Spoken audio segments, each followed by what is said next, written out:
But here, we'll be talking about the latest on a differing perspective about what to do about Iran. Over the weekend here, we heard time and time again that the clock is ticking.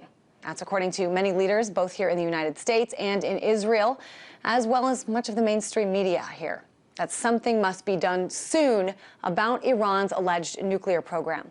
Iran was the central topic at this year's American-Israel Public Affairs Committee conference. AIPAC hosted many high-profile speakers, including President Obama.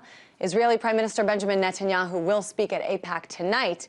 But earlier today, the two leaders met to continue the discussion. A few would argue against the notion that President Obama is kind of walking a fine line here, both trying to make it clear that a war with Iran is nobody's first choice, but that Iran is a dangerous place and needs to be kept at bay. Here's a little bit about what he said during that meeting today.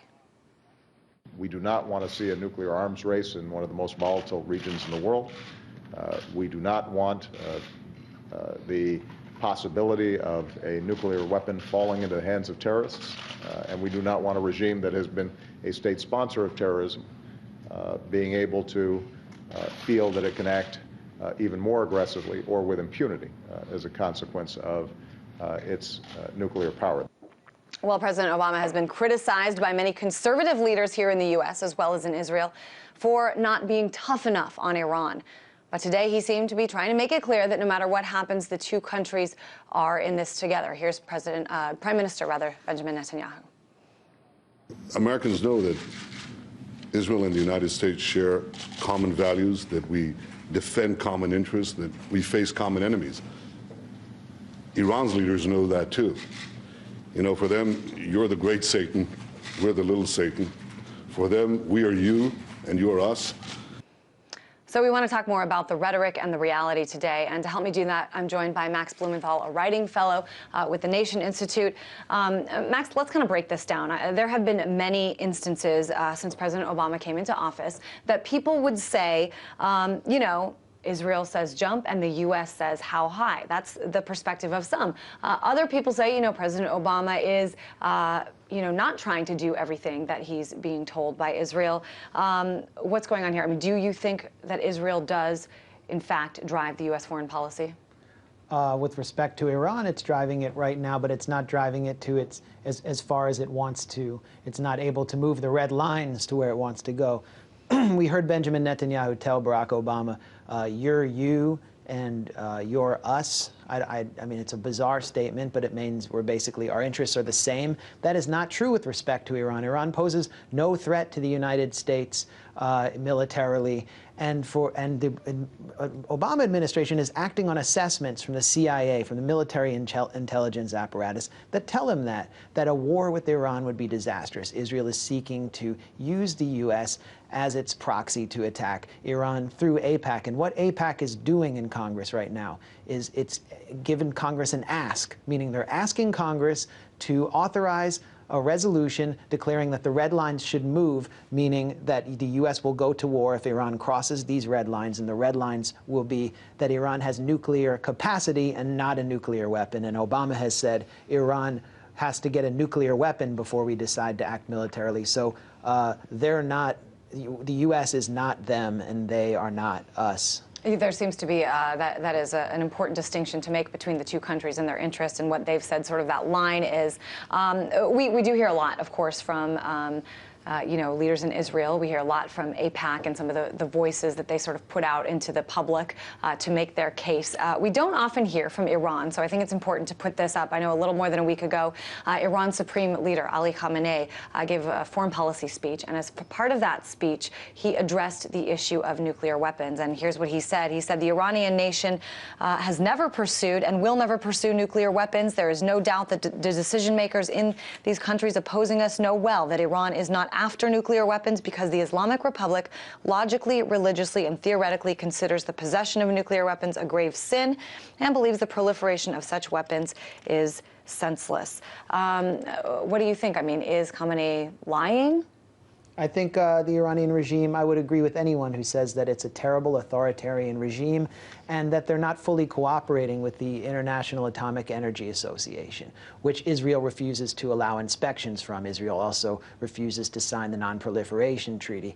But According to U.S. Joint Chiefs Chairman Martin Dempsey, Iran has practical concerns. It is going to act in its own best interest. Its own best interest is not to launch a nuclear strike on Israel. Even Tamir Pardo, the head of the Israeli Mossad intelligence service, says that. And Meir Dagan, the former head of the Mossad, has said that. So it's really Benjamin Netanyahu and Ehud Barak acting through AIPAC, which is like their shadow government in Washington, to alter American policy and move it against American interests. And they've already done that with sanctions. The Obama administration has fought sanctioning Iran's central bank because they knew that it would raise gas prices and oil prices inside the U.S.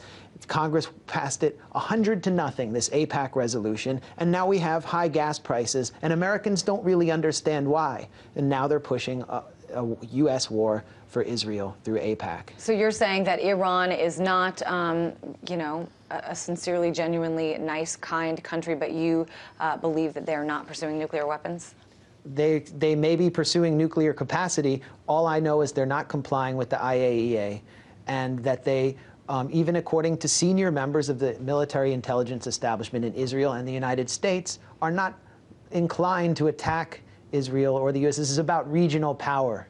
It's about consolidating the role as a regional power. And I think an older Israeli government that was more clever might have allowed them to get nuclear capacity so they could portray themselves as this little victim in the Middle East. But Netanyahu, it seems so messianic and so influenced by a neoconservative line of thinking that he's taking Israel down this path of self-destruction, hyping war rhetoric and pushing the United States, attempting to corral the United States into a war that could be catastrophic, according to the world-renowned economist Nouriel Roubini, a war that could cause a global recession. Absolutely. This is not good for Israeli interests either. And I think that there are a lot of big players in the U.S. itself that are concerned about exactly what you just said, that the neocons are sort of pushing this agenda. I want to pull up something, just in case you missed it. It was a full-page ad today in the Washington Post. We'll put it up on the screen, basically a picture here of President Obama and Netanyahu. Various quotes here by top officials, current and former secretaries of defense, the chairman of the Joint Chiefs, all essentially saying